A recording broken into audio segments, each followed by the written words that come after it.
Depuis 1 an et demi, les enquêteurs sont toujours à la recherche du corps de Delphine Jubilard, infirmière du Tarn et mère de 2 enfants, qui a mystérieusement disparu dans la nuit du 15 au 16 décembre 2020.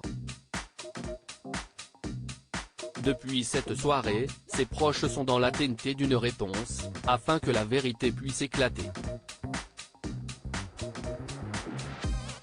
La justice n'a pas déterminé le coupable mais elle a un suspect principal, le mari de la victime, Cédric. Une accumulation de preuves matérielles et de témoignages sont à charge et l'homme est entraîné en détention provisoire pour homicide par conjoint depuis le mois de juin 2021.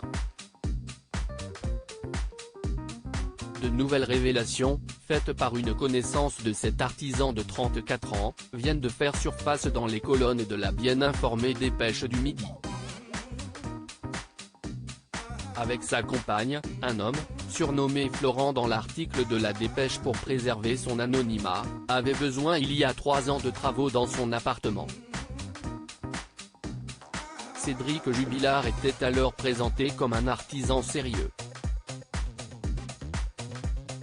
Nous sommes en 2019, Delphine était enceinte de leur 2e enfant et Cédric assurait plusieurs chantiers, il venait le plus souvent le soir, après sa journée de travail, et bossait quelques heures dans notre appartement avant de rentrer chez lui. Un portrait qui n'a rien de compromettant, mais leur conversation quelques années après, lorsque Florent le croise après la disparition de sa femme en 2021, ne présente plus le même homme. La conversation que Cédric Jubilard tient avec son ancien employeur suscite des interrogations.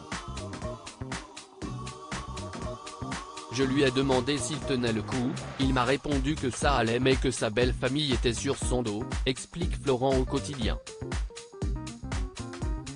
Il semble plus affecté par l'émotion de la famille de Delphine que par sa disparition. Il faut dire que l'entourage proche de Delphine née au Saguel ne cesse depuis qu'elle ne donne plus de signes de vie à pointer du doigt le comportement de Cédric, avant la nuit fatale et les jours qui ont suivi. Si la jeune femme n'avait plus de parents, elle était très proche de son oncle, sa tante et de sa cousine Lolita, aujourd'hui très impliquée dans les fouilles. Le comportement impulsif et voire agressif du peintre plaquiste est mis en lumière, tandis que nombreuses sont les amies de l'infirmière à décrire son mari comme un homme qui lui faisait vivre une vie qu'elle subissait. Elle comptait d'ailleurs divorcer et avait prévu de s'installer avec son amant. Cédric Jubilard reste présumé innocent des faits qui lui sont reprochés jusqu'au jugement définitif de cette affaire.